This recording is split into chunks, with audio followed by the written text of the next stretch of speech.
Welcome back to the Event Modeling and Event Sourcing Podcast with your hosts, Martin and Adam. Hello, Martin. Hello, Adam. How are you? Great. Busy as usual. Yeah. We just discussed before. Great to use Linux native software to edit the episodes now instead of going online. So we had a chat about that. Nice to improve tools and also finally switched to Wayland from X for my windowing system, which looks pretty neat. Don't see much of a difference, but I guess the devil's in the details. So here we are on a new system. Let's see how the recording goes on it. Let's so see. So good. Yeah. How was your week? Busy. Week was You had busy. that workshop.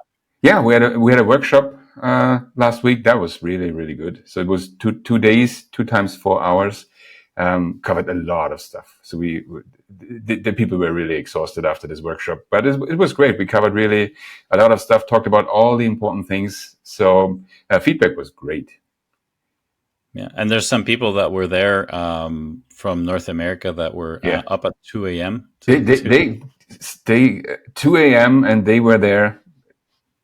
Like a hackathon. I was blown away. 24-hour hackathons. Yeah, really, really, really crazy. But they were awake and they were active. So I think it was good. That's great. I meant to join, but the time zone difference is crazy because we switch to away from daylight savings time 1 week later than Europe in Canada here. So it was 2 a.m. for me. So you said that just don't bother. And I was staying up and I fell asleep. I'm like, oh no, oh well, whatever. It's crazy. Makes no sense.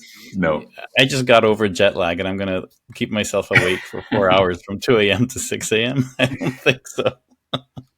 I just recovered from jet lag and that wasn't going to happen. So 1 a.m. is fine. I could probably handle 1 a.m. But that's also hard. So no, it doesn't really. Maybe I'll just wake up early, and just start from 4 a.m. I could do that. Join you halfway with, half closed eyes. Only with one eye open. I didn't have the daylight savings on my radar when I scheduled the workshop. So I only realized that one day after daylight savings. Oh crap, that was bad timing. But well. I know, same. I didn't realize. I forget that Europe and North America don't switch at the exact same weekend, which is crazy. So apparently Australia's time zones are even worse than what we're dealing with. So anyway, so that was good. And of course, like you said, there was the usual questions. Again, we could keep this podcast on repeat with we can do the same episode every week. So the usual suspects in terms of questions came up, right? Yeah.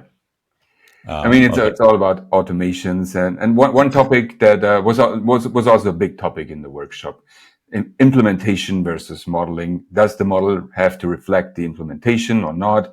Where can you deviate and stuff like that? So that's people really struggle with this. I see this all the time. They really struggle with this. They want to model the implementation. They want to model what is later in code. And if you don't do it, how do you make sure that the model is still reflected somehow in code? So this is where people really struggle. Yeah, and we had quite some discussions about this topic. We touched it on the last podcast, I think, and I think to sum it up from my perspective, it's that loss of control of specifying how the code's going to look from a developer is really hard to let go. So they want to now, because event modeling becomes the communication mechanism, they want to cram that telling someone else how to code that into the event model, because they want, I think we've been indoctrinated to have coding standards and code reviews. So now if a coder is doing the event model, this actually permeates into the event model because they want to have enough information in the event model so that another developer doesn't code things a way that they don't prefer. Yeah. Like, I mean, I hate A&D for code structure. I use KNR.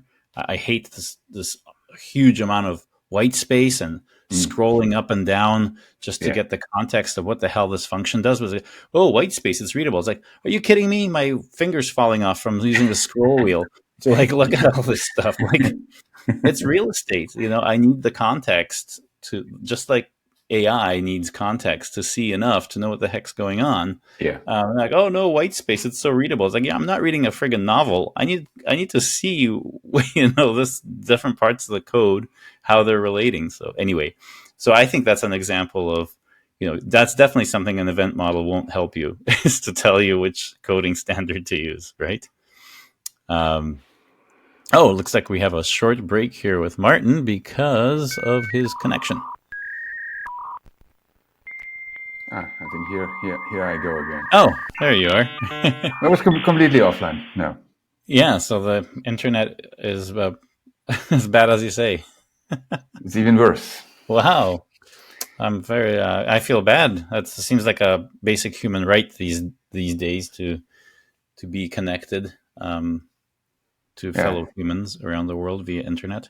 Just told my kids to shut down all TV and all PlayStation. PlayStation was running. Everything is shut down now. Maybe that helps. But really, are they playing online stuff on the PlayStation? Yes, it's all online. All okay, online. I see. So you should maybe have reconfigure the router to throttle the PlayStation MAC address. But I'm surprised it's taking that much bandwidth. I would think that I don't think that's the issue. It's just internet today is just horrible. Oh, is it bad weather or something? Or it's bad weather. Yeah, it's rainy and stormy here. Maybe that's the reason. I don't know. Oh, okay. Yeah, probably. We just had that for the last week, it seems, and the last couple of days we finally got a reprieve. So I'm looking. Oh, there's sun. I haven't seen that in a while. Very, very different than Italy a few weeks ago. Anyway, so we were talking about just the overspecification event modeling. I think what event modeling is exposing is this crazy amount of control that we felt, especially as developers, and probably for other job descriptions too, but at least from the perspective of a developer, the same controls and influence that you think was important isn't. Maybe those are the real reasons that we've had a lot of the friction in moving things forward. You can remember people not getting along on a team. It's like, well, I always use interfaces. I hate interfaces. I use KNR. I use A&D. Horrible discussions. We should use this dependency injection framework. Oh no, I like this one. This is better. And you should have these DSLs with these builders. No, I like to use the straight classes myself. It's like everyone has. There's so many aspects to how you implement, and there's so many opinions of what the preference is. Some legitimate, some not legitimate, but regardless, these different things are sources of friction, and they stack on each other. And so when you have when you have 5 people versus 6 people on a team versus 7, not only is the coordination and communication greater, you have to talk to more people, but also their differences and preferences add up as well. You have these things, and then you have to have a good manager to resolve them and guide them, and sometimes put their foot down and make someone upset. Slices take all of that away. I mean, it's no wonder people love working this way. Once they get the courage to let go of what they loved to control so much, they're like in this freedom. It's like escaping a cult. They're like, I can't believe I believed in this stuff, and they're like, I can't believe I missed that for the last 20 years. What did I do the last 20 years? Right? It's like it's that feeling of, oh wow, I can I don't have to care about these things. That load off your shoulders is so amazing. So yeah, same lessons from this workshop, but I think we're getting more insights in what that really means, because if they're repeating themes, getting diving down into the details of why those questions come up.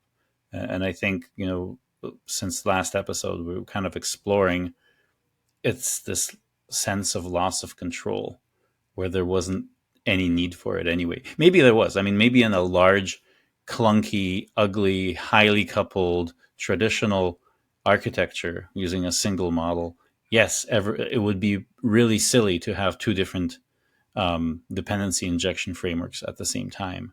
And for the code base, if you're using your code as documentation because it has to be readable, then yes, you have to fight this war about KNR versus A&D and interfaces or no interfaces. Tabs versus spaces. Yeah. So, you have tabs versus spaces. Yeah. This is like, how much time did I waste in my career fighting that? And so, and that's not wrong because, like I said, it was the structure of the solutions, how systems were put together, the amount of coupling, the amount of the how much you relied on the code to be the documentation, because everything else kind of sucked at documenting. It always wikis fell out of sync. So now event modeling kind of says, okay, this switches the focus to a really good, if not the best place of focus for everyone. And then flipping the cart before the horse, now everything falls away from that, especially with event sourcing, the multiple model approach. There's just no need for that amount of coordination. Maybe people just underestimated how much coordination there is. And Yes. now with AI, they think, oh, that's the thing that's going to make me not care about code quality, or whether I do tabs versus spaces, or whether I do KNR versus A&D. It's like, AI writes it, so I don't care. Okay. So you've just shifted something you cared about to something that is now just the large average of what's out there. So you've made the default the mediocre average instead of excellent.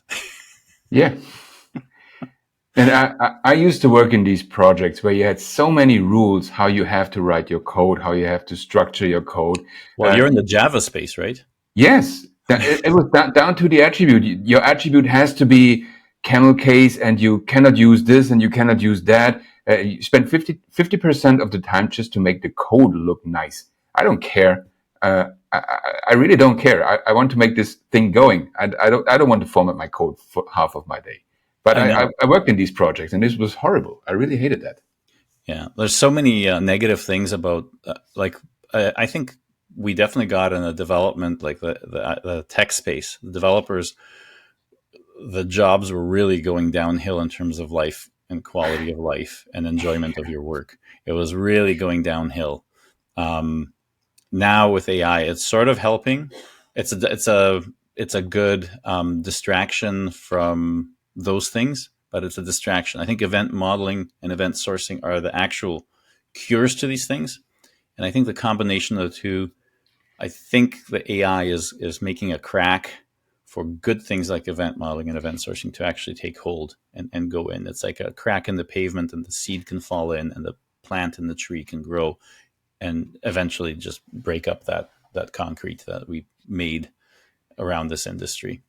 So the problem is when you broke the concrete, you can never go back again. I heard this last week 2 times from people. They said, I will never ever work in a different way.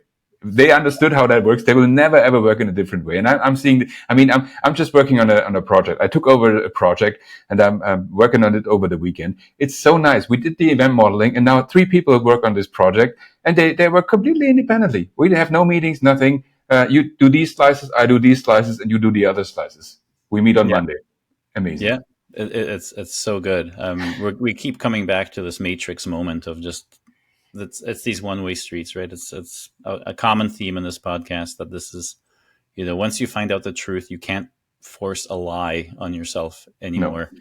And so, yeah, that's really it's really good. And I'm glad we came to it. Actually, this brings up a good point, because you're working with legacy code. I think some of the workshops that we're going to be doing over the next few months or a year or whatever, I agree with you. I think we need to have ones that are specifically built for just legacy. Yeah, we just say this is how. We need to find something like I always wanted the old code from like Sugar CRM or some other open source thing that's a complete product. That's an information management system of some sort, whether it's Yeah. some open source thing for inventory tracking or whatever. We just get one and say, oh, look at this garbage that people threw in through a million pull requests that were automatically accepted or whatever, and they just let it get to a crazy amount and work backwards from it. Use it as an example. So I think that would be a really let us know in the comments and on Discord if that's what you'd be interested in, if that's the format of the workshop that would be your preference. Forget about the intros, forget about the greenfield. Let's just use event modeling to bring a stale old project back to life Yeah. and rescue all the benefits that that project used to bring, and then also extend it to the next thing. So I personally would want to do that. I think you and I are both tired of going through the same 101 of what event modeling and events are. Event modeling foundations. I mean, I love to I teach do people. too. I'm not knocking Obviously, it, but that's not a problem. But I would love to do some of these special workshops. I mean, yeah, I I think did it would that be an in the addition, right? webinar 2 weeks ago. We took this code base with 2 million lines of code, an open source CRM system, really grown, a lot of technical depth in there. And you can go pretty fast using AI. You can go pretty fast to a first event model, Yeah. and then you can just go from there.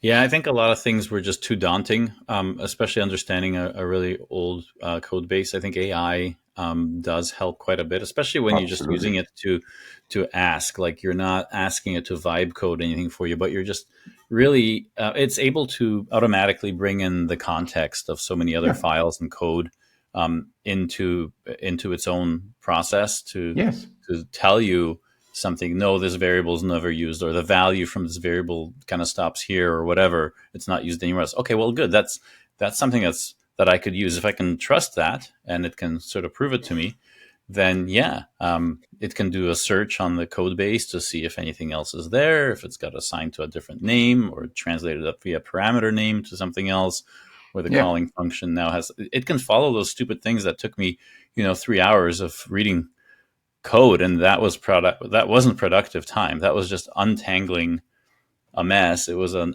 unnecessary exercise where we in the back of my head, I always knew that I loved ReSharper and all these refactoring tools because they would do a lot of this abstract syntax tree walking. They would know that in this code base there's the method call, and so this value moves over to this file, and Yeah. it's traced through this execution path, and it ends up in the database as this. And so when you're refactoring or navigating code, the abstract syntax tree was really necessary to be productive. And so I was always a big proponent of all the JetBrains tools, because they did such a good job Yeah. of keeping a map of the solution, and allowing you to navigate and even change, especially change in terms of refactorings and code generation. Well, templatized. It's not AI code generation, but Yeah. using templates or tab completes, and the IntelliSense, knowing what's available on the interface, having that available. Those are core tools, but looking back at it, it still requires way more manual oversight. Where I'm like, this is just a rename of a variable. This is just it's really stupid stuff that I still have to deal with. And then a big subset of the things that these tools gave me are absolutely, I will trust AI with it, because they're just dumb, right? Yeah. There's so many keyboard strokes that just get erased. But you need to have the experience to tell the difference between vibe coding and carefully teasing apart five Yeah. lines of difficult code, right? There's a huge spectrum there, and experience will give you a place to go in the middle. And I think with this AI stuff, when you overlay the notation of event modeling and what's happened before, I think it's a beautiful match. Yes.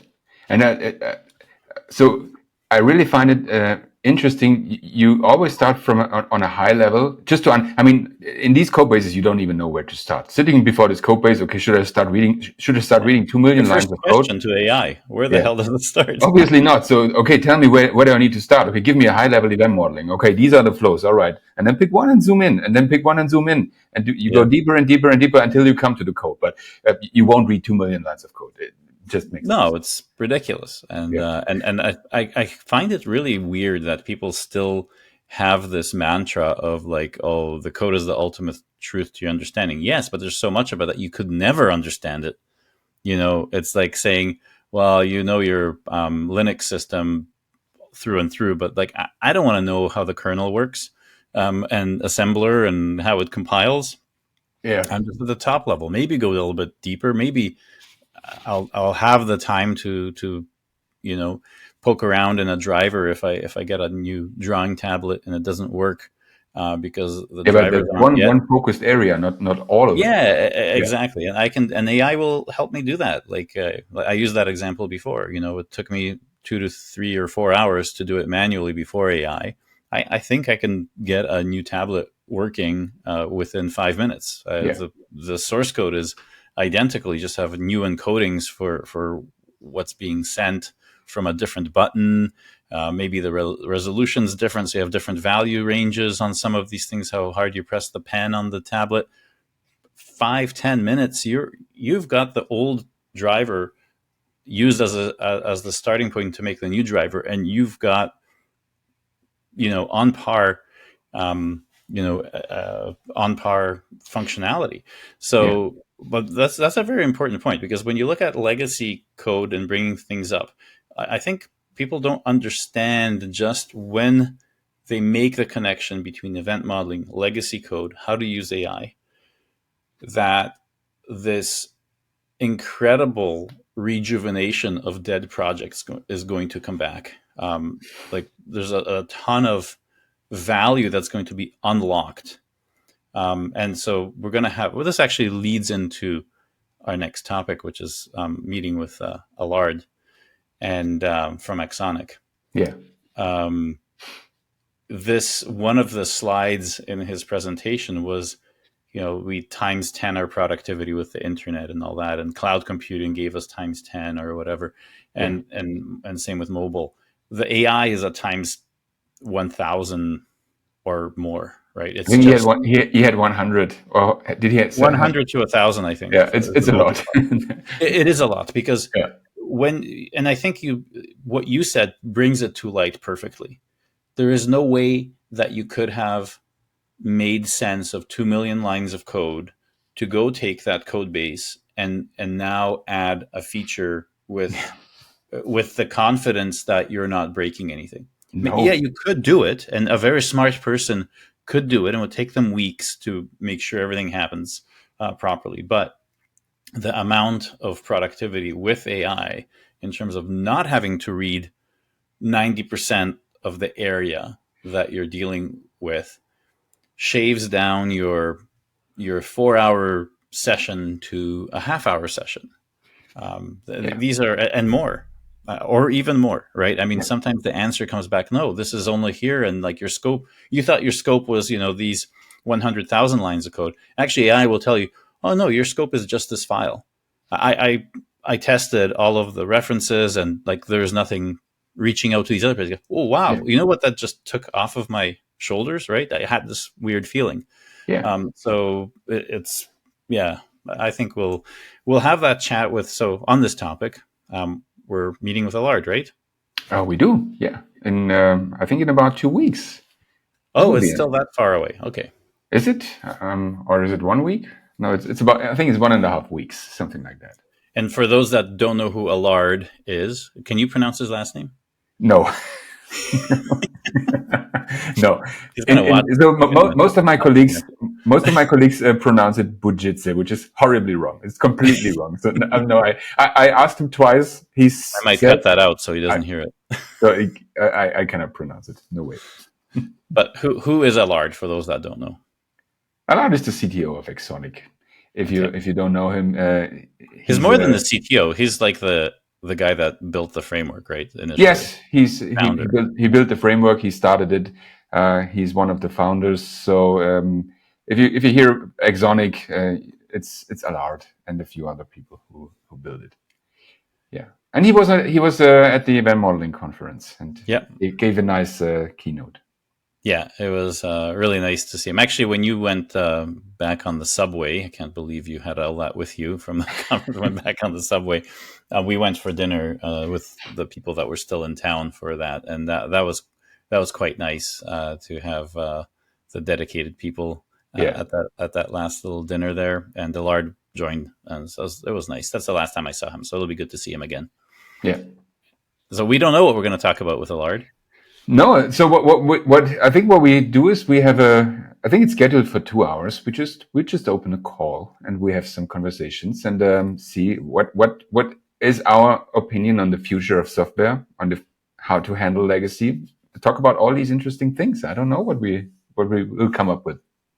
I think it's also open for like people that are watching. They can ask questions and Yeah, give their opinion as well, right? So it's going to be an interesting format. absolutely. I'm very much looking forward to that. That will be Yeah, very interesting. yeah. He's got a lot of good ideas, and he's implemented the dynamic context stuff into Exonic pretty quickly, which is really good. And then, of course, we're looking at a very tight integration with what we're working on, which is the UI part. I mean, as it stands right now, the Exonic framework is really good to generate the backend up to the API. But the elephant in the room is that the complete AI story, as the vibe coding thing goes, has to have the HTML and CSS in there as well. So it'll be really good to see how that gets talked about and what the plans are for that, because the people in the event modeling community, they don't want just the design, make the CSS look good. You have your 2-minute UI, right? You you want to draw the UI in 2 minutes, and that's Yes, two actually really minutes. good because that captures the information that you're supposed to show, Yes, right? And you're not tripping over the details of whether it's blue or pink or exactly. whatever, right? So that's really cool that this event modeling also gives a backbone to the design approach for the UI, right? Because off of those wireframes, you can hang the proper CSS and the styling and the style guides and all that. It actually works really well together. So Yes, it I'm does. really excited about that. I mean, with Exonic backend being there with the framework, etc., um, having our interface up on top of it to complete the picture. So a full vertical slice includes the UI. That's going to be as I'm actually very excited about the next 12 months of all of this development. And Yes. yeah, and I'm funding a lot of this myself now, which is great, and so I'm happy to not to have to go out there for VC money as well, which is wonderful. So yeah, really, it's just getting going. I think I'm very frustrated with people calling this an AI bubble. I mean, I don't think we've seen any significant use to the level we're talking about here. And I think people are misinterpreting that as like, oh well, there's never going to be any money. It's a .com bubble type thing, so it's all going to collapse. Like, no, no, no. It doesn't mean that you're not going to find the value. We're just not there yet. We are on the way there for Yeah. sure. And I can see it in everyday work. I can see it in what's possible in the evolution of the models.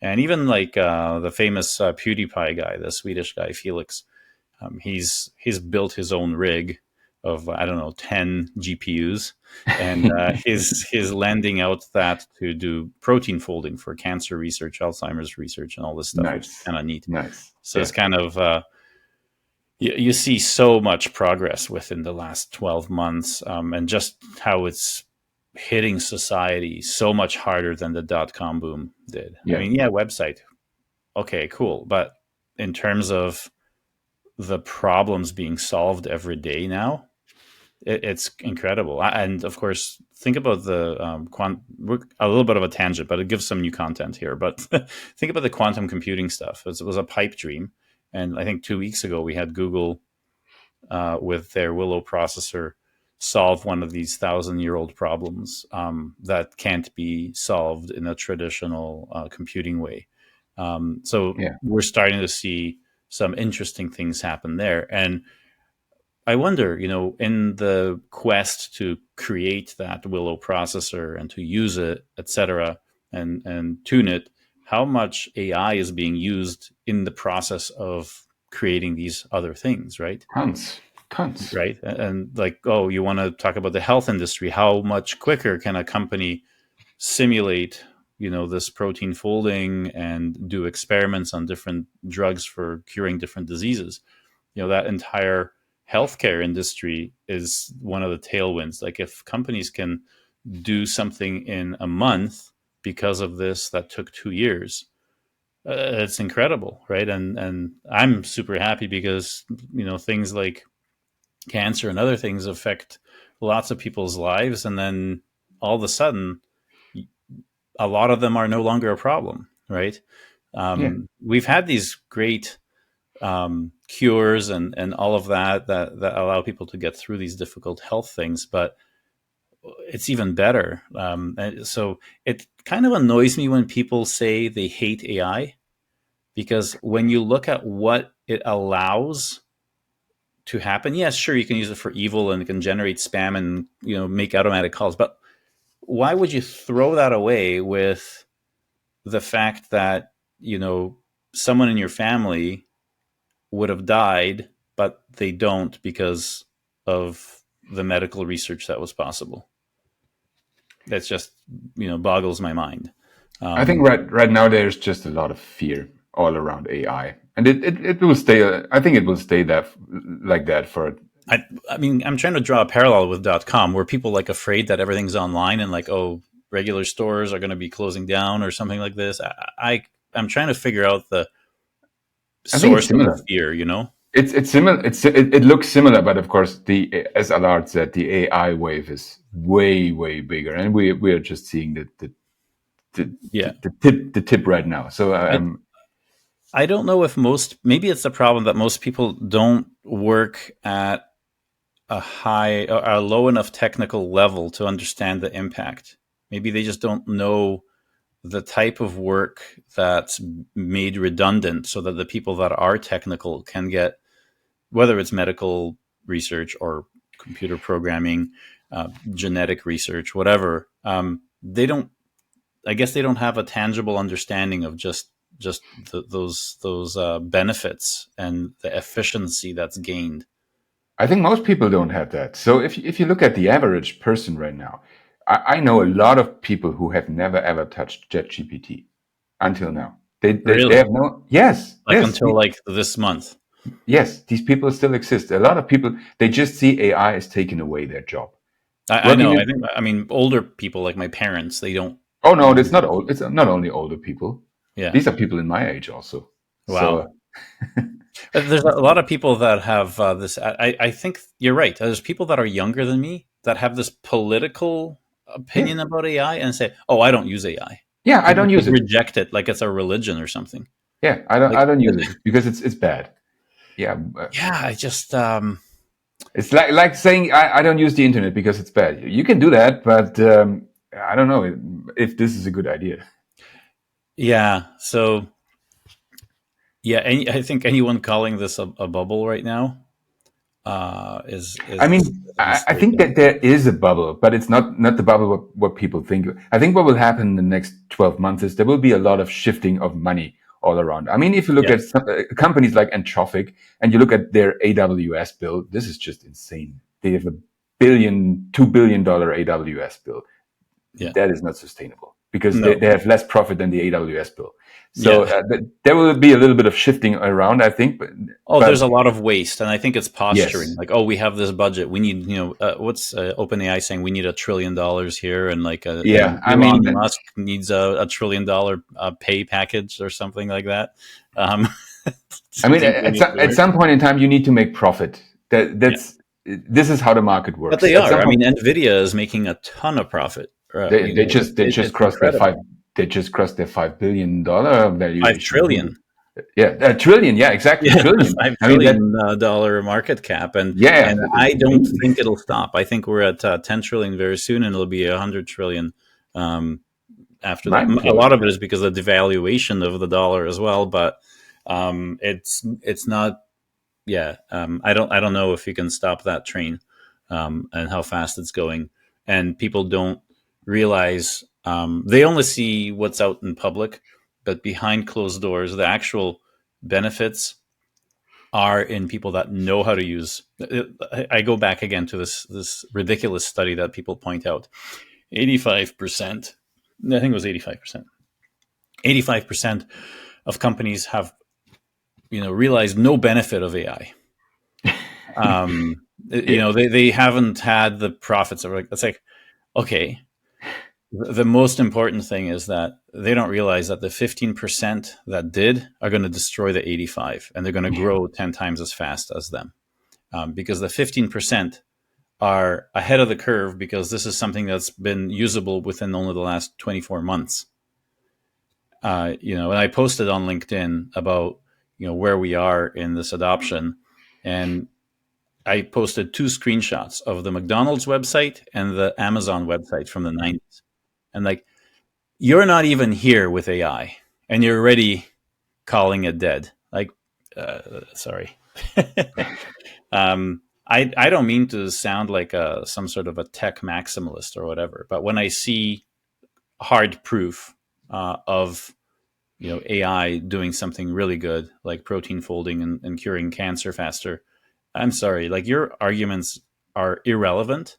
And when someone in your family, gets cancer, remember what you said about how you were blocking research of cures because you were against AI.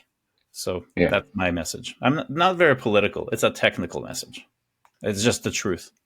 I mean, we have a statistical network to draw conclusions from previous findings, and you're saying that you're going to ignore it at the expense of someone dying. So that doesn't go with me.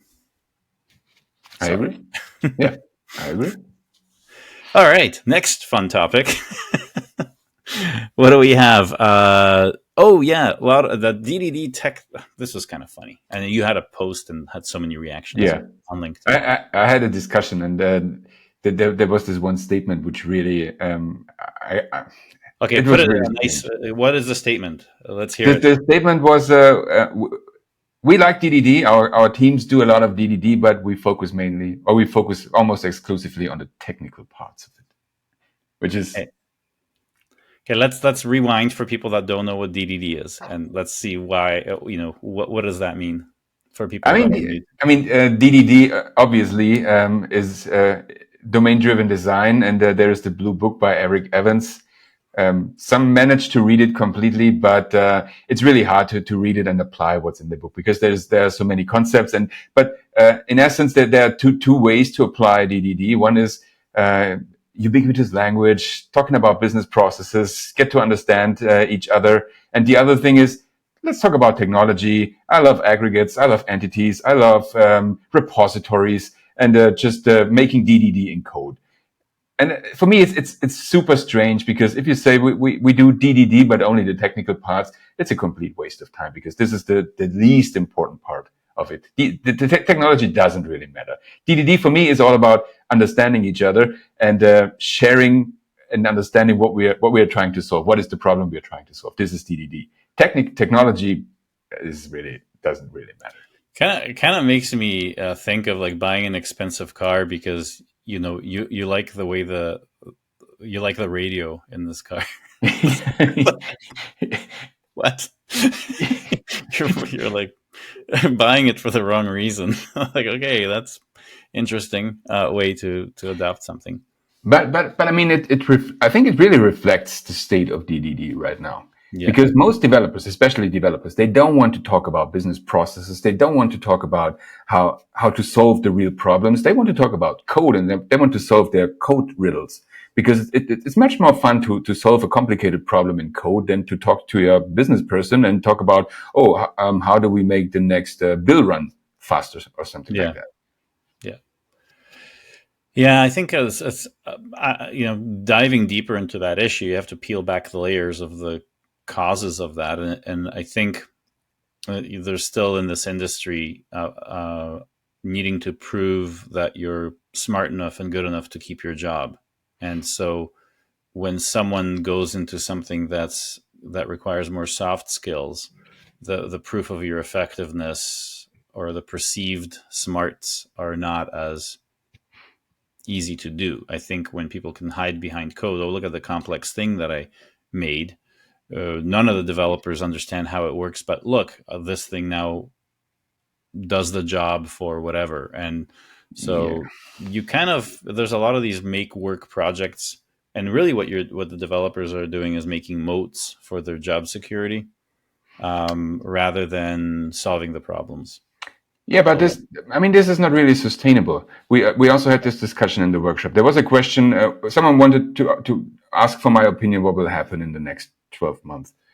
And I mean, you cannot outcode an coding agent. You cannot outcode an AI agent. They will be faster than you, no matter how fast you are. And just focusing on code is a losing game. You will lose. Maybe not in the next 3 months, maybe not in the next 6 months, but pretty sure in the next 12 months, if you focus on code, you might lose the game. yeah, yeah, we have the only thing that is keeping our fast as developers is the rate at which code generation is happening in that. But if you watch Felix's last video with those 10 GPUs in there, he managed to find a model that's 192 billion that fits exactly those 10 NVIDIA GPUs, and the thing flies faster than any um, online code generation thing within Cursor Yeah. or so. If you watch that video from PewDiePie, it's crazy. I'll try to give a clip of that in this podcast if you're watching it on YouTube. Maybe I'll leave enough audio in there so that we can people that are listening can also hear what it's saying about it. But anyway, it's yeah, it's but yeah, I personally, what I would do is our CTO is incredibly fast, so is our CSO. There's a few people that are insanely fast, that they type faster, and they have enough JetBrains templates for slices and other things that they actually outperform AI. And because the slices are always the same, there's really That's not the much trick, of of course. Yeah.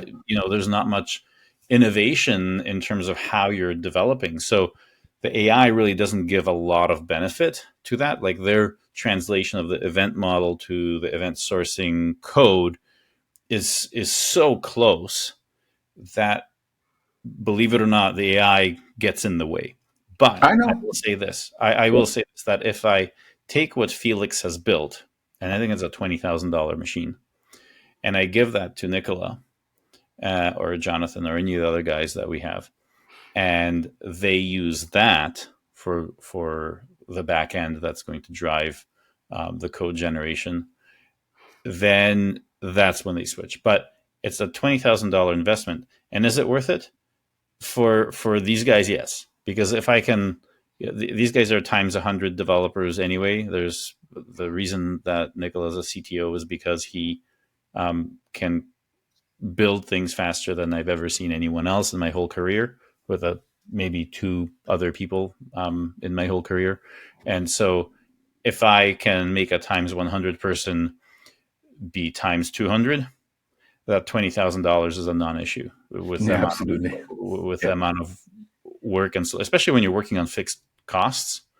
Um, when we're charging $2,500 per slice, and they're supported and guaranteed to be bug free, this is incredible. And of course, I'm not keeping all of that efficiency profit. I pay um, bonuses at the end of the year, because these are full-time people, and they choose that to have a stable job and all this, and I'm fully supportive of that. The rest of the people are on per slice, but that doesn't mean I'm going to take advantage of people that now are incredibly efficient, and what they do is just profit for me because they took a salary.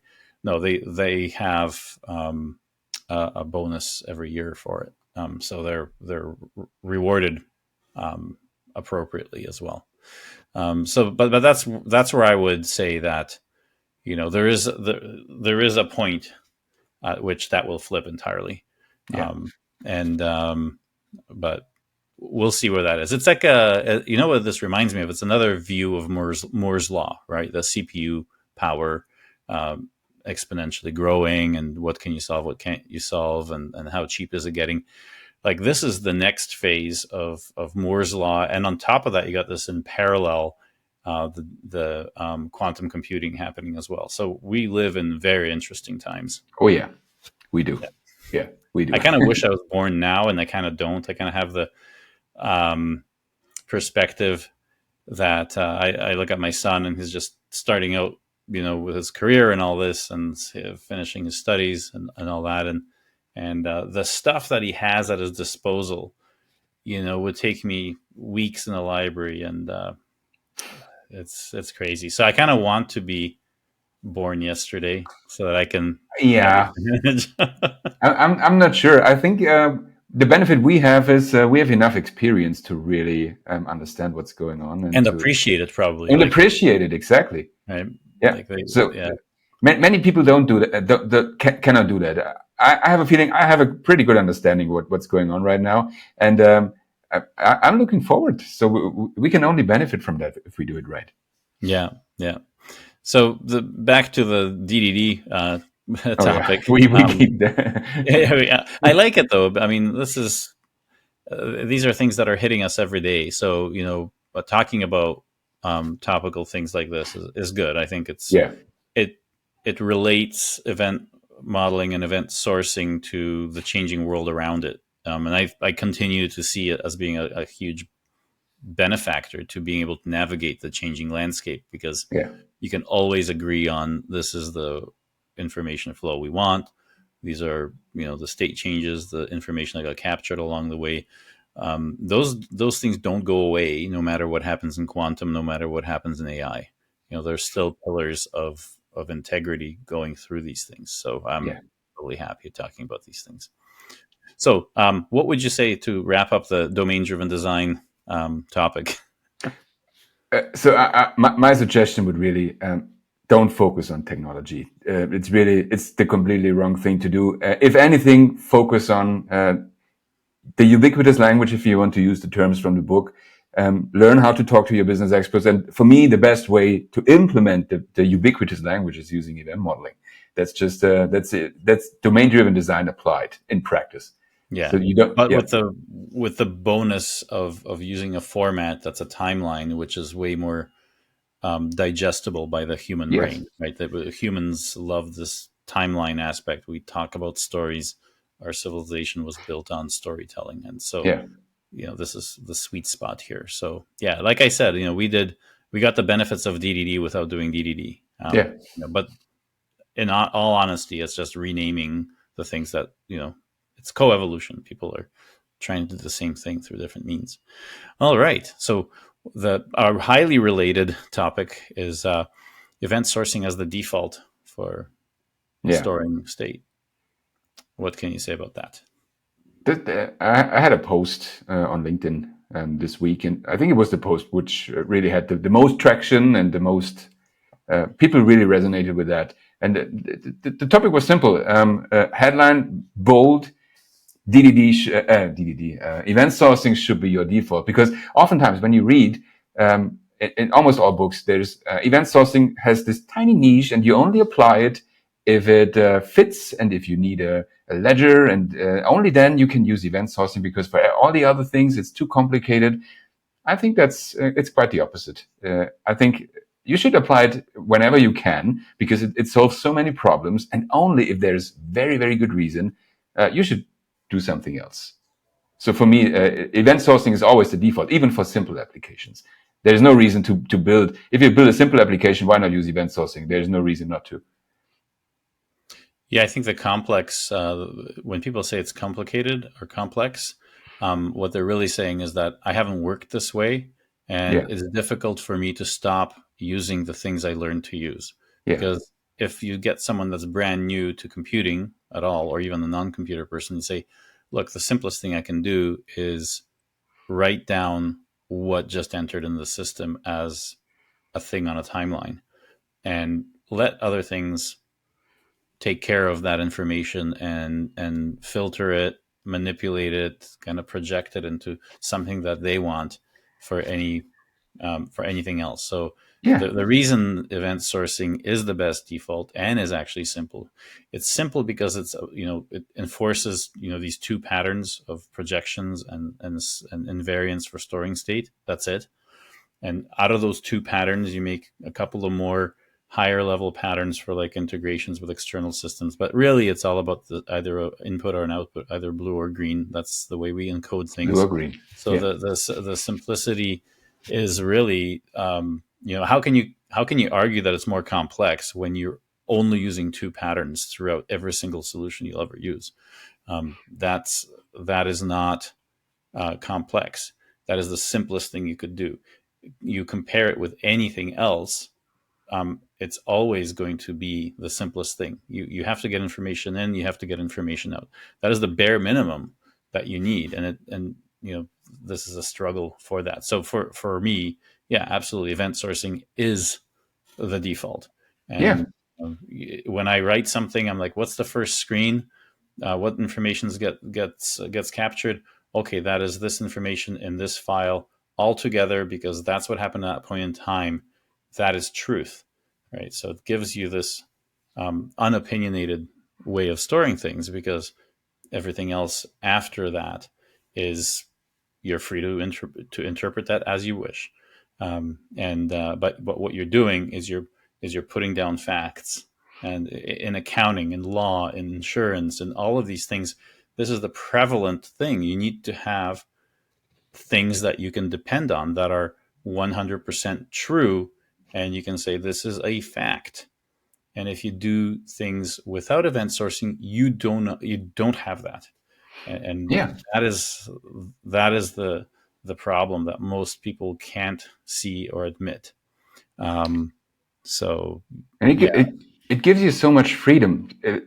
If you get new requirements, stuff changes. Oh, requirements always change. You can always address that with the information you already have. It's so easy to work with changing requirements. We embrace changing requirements. yeah, I don't care if requirements change. I it's love it. better than agile for changing requirements. Yes. That's this whole idea. And just to make a point, this is not, you can't do agile if you're doing event sourcing. Of course you can, but it's better than agile because it actually does.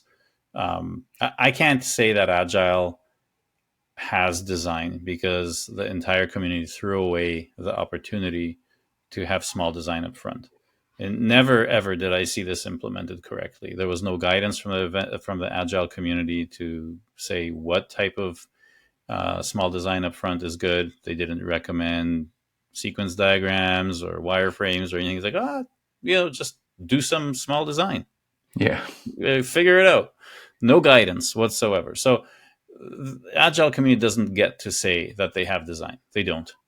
They only have emergent design that comes out of the refactoring step, because they see this TDD as this great mantra that they can just throw that into this process and they don't have to care. So that's a big mistake. But true agility, that's why I don't use the word agility. I use the word flexibility. That these systems Yeah. are flexible, because when I build an event sourcing solution, I'm like you. I'm not afraid of any future requirements ever. I'm not No. going, "Ooh, I wish I didn't make that design decision, because then I don't know. They might ask for this to get scaled, or they might ask for me to think about users coupled with this other thing, or these traits will be added to these users later. I kind Yeah. of feel like I did a shortcut. It's going to come That back to doesn't quite haunt fit into me. my model, maybe. Yeah, Yeah. I'm gonna I put off all this work, and it's going to be such a big redesign and refactor if they tell me to add this, and then sure enough it comes back, and then you're making excuses why it's taking this. These are horrible ways that bring back nightmares from the last 20 years of having to work this way. With event sourcing, I feel I can pivot to anything at any point. And that is a fact. I can, because I can say that our understanding of the system up to this point was this, and the events capture that 100% accurately, because that's exactly what information entered the system at those particular points in Yeah. time. If there's new requirements and the system has to do new things. It doesn't erase the fact that the state was recorded this way before.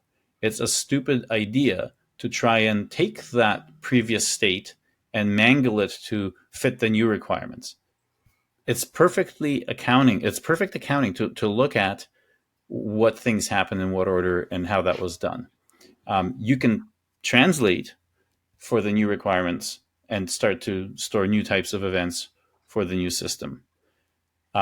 What we do in traditional stuff is we have that schema migration, right? With the new requirements require this new schema. Now you're saying all this old data, I need to translate all at once with all the different relationships and plunk them into a new bunch of relationships. How is that a better default? You got to be crazy. That's why we talked about the red pill. Like, this is stepping out of the matrix. Once you see this, like, no, I refuse to work like an idiot and do this stupid, unnecessary work because you can't accept a better way of working. Like, it doesn't go with me anymore. I like that. I refuse to work like an idiot. I like that. Yeah. It is like, why would I do this? Why would I do this to myself? It's just like self-imposed torture, and at a company level, like there's no other word for it but stupid. That's it. Yeah. Like, why would you? And I've seen it. Like, and these people get saddled with these giant systems. That's just the default. I don't know. There may be some good parallels in society where we've agreed that something was, really good, a really good practice.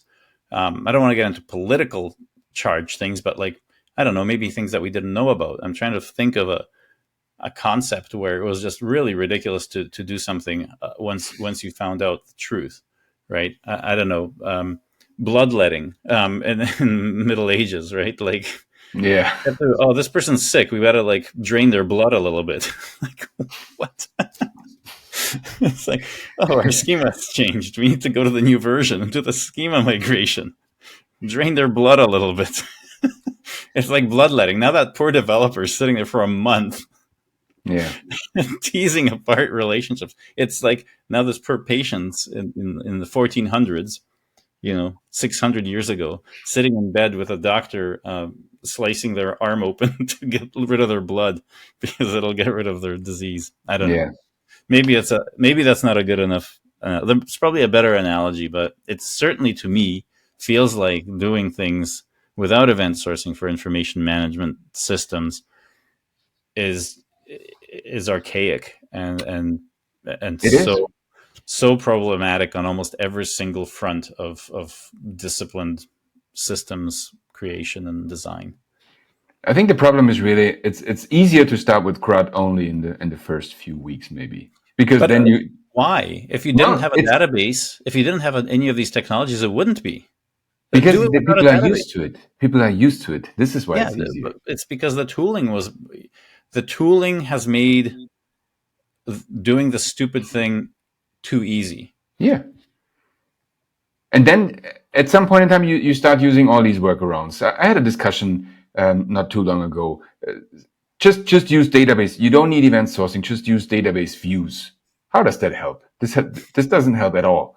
This is complete nonsense. Database views is the worst architectures I worked on are built on database views and on PLSQL triggers. Yeah. Horrible. Yeah. No way you get out of this mess. It doesn't have control of the history of that table. Yeah. You have to, even if you have a view and like, oh yeah, I have multiple views off of the source of truth. But if the source of truth is garbage. Exactly. It doesn't help at all. Better is your view. You don't solve any problem with that. Yeah. That's one of the worst things that has happened in the industry was doing CQRS without event sourcing. That was a thing that was propagated. I'm like, oh my God, that is essentially your views argument at the code level. Yeah, but it doesn't work. So I mean, is this really a thing today? I know. Oh, it was sold as a thing. I know, but I think I haven't seen it in a long time being applied. So nowadays, if you say CQRS, it's always event sourcing. I don't know anything else. I just don't even bother. The reason I don't say it is because I don't even want to invite that argument. I know that when you're doing event sourcing, how can you not do CQRS? It's just, to me, it's an irrelevant discussion. I just don't bother. So I like to keep things minimal. I don't want to talk about 50 different concepts unless someone brings it up and say like, why is this not domain-driven design, or why is this not agile? Then I'll get into it.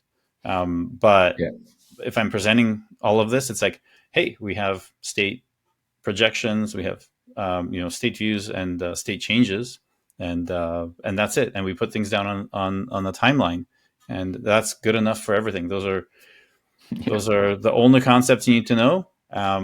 And I'm not going to introduce anything extra, because all that's going to do is not help you understand better. It's just going to confuse you. It's going to do the opposite. Less is more. Like, you got to keep things simple, and that's it. But that's too simple. That can work. It's too simple. Just make things into systems. Make them out of small pieces that are easy to maintain. That's it. Yeah. So one last topic. I think this is a longer discussion than we thought, but that's okay. Event storming and event modeling. A lot of people are saying that these are different things. But what's your opinion on what people are comparing these to? That comes up all the time. Last week, there was a discussion in the event modeling Discord. I think it was about the naming. What was the name they came up with? Information flow modeling. Event modeling should have been named information flow modeling. But from a marketing perspective, I don't think that would sell. It's just, I don't think from any perspective that wouldn't sell. I think flow modeling doesn't have enough of an anchor in truth, because I could talk about a whole bunch of pub sub crap with remote procedure calls and message buses and get totally stuck at the level of subcomponents talking to one another. And when I say about information flow, that's where people's ideas will go to. Event modeling has the importance of saying that events that are happening immediately imply no pipes in technology like flowing of information. It implies statements of fact on a timeline, which is a key backbone to deriving any other functionality without having an opinion on it. Yeah. The flow thing doesn't do that. Modeling implies that you are designing, and so that means you can use your bricks, which are the events, that are the facts that are sturdy. You don't build a house out of brittle bricks that easily break. Your house will collapse. Bricks by their nature have to be strong, and so events have those attributes. Yeah, I like that. Information flow doesn't give you that mindset. When I say event modeling, I know that events are things I can't argue with. They're a form of facts, but they imply the timeline, which is crucial, because that gives you that storyboard way of thinking, the storyline thinking. That gives you the communication aspect. Flow can have branching and all sorts of stuff. Oh, there's a river, it flows. Oh, the river branches in a delta. It has many ways. No. Absolutely the wrong message. Horrible. Events are things that happen in a book, in a story. I know exactly what happens. I can recall that. I can take that with me back to my desk and continue to implement and not lose track of where my thought process is. Yeah. With a flow, I come back, I go to a certain point of a decision, and now I go down a rabbit hole for the alternate. Now I go down another rabbit hole. Yeah. Sorry, think why flow doesn't work. Think of a river flowing in the delta and all the arms that jut out from it. Can get quite complicated. Yeah, it can become complicated. So the modeling part, you have your bricks, you're modeling your house. You can say, these bricks make this wall, these bricks make this wall, these bricks make the fireplace. And that's it. That's the attitude that it brings in. So there's no way that it's not by accident that event modeling happened. Sure, I was looking for a name for it because it wasn't event storming done right. Um, to me, it was what event storming wants to do, but we just took what worked in the industry, behavior driven design, and why behavior driven design works well. It's because of the story aspect, all of these things, and put them together under that. And Yeah. someone says, well, then you've taken other ideas. It's like, well, tell me what invention didn't take any other ideas. Everything's built on a whole bunch of other principles that were already done before. You want me to invent the computer so I can say event modeling is a thing? No, it's like it's stand. I think that the reason that event modeling is a good name is because it wasn't over engineered to be a good marketing name or anything like that. It was like, how can I encapsulate what we did over the last 10 years plus into one or two words that brings that essence forward? And because there was no marketing gun pointed at my head, there was no other influence. Those two words, like I'm using events all the time and I'm modeling systems. That's what it was. Makes sense. Right. Yeah. And I didn't want to use event design because that would imply that I'm actually designing the events, which is absolutely an anti-pattern. You never, ever design the shape of the event. The event just captures what the heck was on that screen when you hit submit. Yeah. That is all. There's no design aspect of that. The designing happens later. So definitely event design was out of it because it's certainly, there was definitely in the event sourcing space and DDD space, there's definitely, and this event catalog and all these other things, there's this focus on how important the events are, that they're shaped properly and have the right things. It's like, no, they are by nature the most minimalistic thing that you can put down to reflect that the state has changed. No more, no less. That's it. Yeah. And so, yeah, that's kind of like where I'm quite happy with event modeling, and just have to get the trademark to protect the community from people trying to monetize it in other ways or steal the name. But you can't really. It's just been used already. I'm really happy with the name. I'm personally. Me too. Maybe there's something better out there, but I don't think it's significant enough to justify a name change, and I'm certainly not going to do it. And if people ask me, I mean, they ask me all the time, what's the difference between event storming and event modeling? And I typically answer, it's the timeline. The timeline is the biggest difference. So you have this one timeline. In the early phases, event modeling and event storming are very similar. But later you have this timeline where you tell the story. And if you look at all these practices that are common in this modeling community, you have something like domain storytelling. And there are all these practices. But if you look at them in detail, they're all combined in event modeling. Event modeling does it all, and this is why I think it's the most practical way to model a system. Yeah, you're never limiting yourself, and because you can express any of these other methods through that. I mean, you could probably say the converse, but I think the most minimal amount of moving parts is what event modeling does. I think that's another key difference, is that I don't want 8 different colors of stickies. Like, there's no reason for it for me. I want the information to speak for itself. Yes, I want extensibility, to have overlays, to have an SLA posted somewhere, or a note on one of the slices. Sure, that's totally fine. That's done in other industries. When you have a blueprint for a house, there's notes made on the blueprint. Hey, we don't have this type of pipe. We need to buy this other one. You have those written in pen all over the place. So, I think event storming is. I really leave it at if people are doing event storming, that's great. They can, the original sort of way it was used for just brainstorming and then throwing everything away after a day, just to bring people together, to have that workshop format. To me, event storming is about the workshop format. That is it. Everything else is. There's no reason for me to do it for anything else. It's event modeling. And if you look at event modeling's first step, it's brainstorming the events. Okay, I've been brainstorming events since I discovered event sourcing. I didn't have to call it event storming.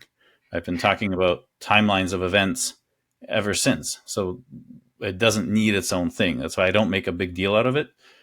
Yes, collaborating with people, talking out loud, exchanging ideas, saying we need this event or we don't, and having an argument about it, or we should name this event this or that to get the ubiquitous language from DDD. Sure, those are great things, but the moving parts are extremely simple, and that's all they do. So yeah, I'm quite happy. I think there's so much more to grow on a simple set of moving parts to build giant castles that you want. Those bricks are very solid and based on a lot of good work.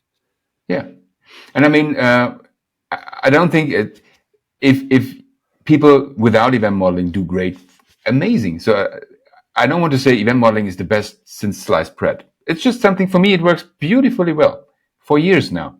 So, I mean, you should do what works. And if event modeling is the thing, great. If domain storytelling is the thing, also great. Whatever works is fine. For me, it's event modeling. Well, it's definitely an evolution from Agile. At least you're modeling. Yeah. So I'm quite happy to hear about people doing domain storytelling or event storming or any of these things, because I know that I can take whatever they have and translate it to an event model, which will give me the best specs for developing things. And not just the best specs, but the best way to pay people for work as well. So the other big difference is that, and what I get from people that have come to our workshops that have done event storming, is that they always have like, okay, I don't know what to do next. I have these great ideas, and I really got the requirements out of the business people, which is such a hard thing to do. And we got them to agree on terms for ubiquitous language, and this is amazing. But I don't have a good way to now start the project and manage the project. So event modeling is really something that encompasses the entire software development lifecycle from beginning to end, and literally, brainstorming what it's going to do, organizing into different subflows and timelines, talking about some of the exceptions, whether they're in the given when-thens, whether you insert a small little piece of the password being wrong, whether you put an entire alternate workflow at the end as another event model. All of those things are there. How you manage, a new version, migrating things to new versions, evolving your system to the next version. And change management is something that was feared, right? This is a non-issue. We just compare the before and after picture of the event model. This is your change management. I have 3 new slices. That's going to cost this. Wow. Erased all this garbage. So, we are at a definite sort of breakthrough point in the industry, because there's what I just mentioned, change management, all these other things, all these management jobs are absolutely erased. And I think that's another thing I don't think we talked about it in the last podcast. It's the fact that developers aren't going to be the ones that are replaced by AI. It's the useless management in the middle, middle management that had a lot of make work projects, or that their work was based on a dysfunction in the industry that will be exposed and be gone. Yeah. So while, yes, they are legitimate jobs right now, but the only way it's a legitimate job is because the industry works in such a bad way around certain aspects and certain problems that job exists. Once those core issues are fixed, that job shouldn't exist. There's nothing personal about it. My beef with it is that people that are propagating dysfunction to save their own career because they're too lazy to move on. So it's going to be fun. Absolutely. Yeah, absolutely. It's interesting discussions. We could go on. Oh, I know. I love these. I love having these. I think I've really missed having these topics discussed with you, and because you have that perspective, you're already one of the people that are awake and are moving in a new way forward. So to me, it's a great outlet. I really think we could even skip before every episode, we have a quick chat. Okay, what could we talk about? We could skip that completely and just get started, and we would just talk for an hour. Just people can kind of See, what are these crazy guys talking about? They're Yeah, like weird stuff. They're out to lunch anyway. At least it makes people. I hope it makes people think. I think yeah, I think people were looking forward to these because these guys are out there. They're really giving us some ideas. Okay, well, Martin, as always, wonderful to be back doing these, and absolutely. I'm really happy to be putting these out there. And so I hope you have a wonderful week of Same for you. Yeah, all the best to you, and we'll see each other soon. I think we have a meeting tomorrow, so I'll see yeah. you. All Okay, right. Take take care. care. Bye Bye. bye.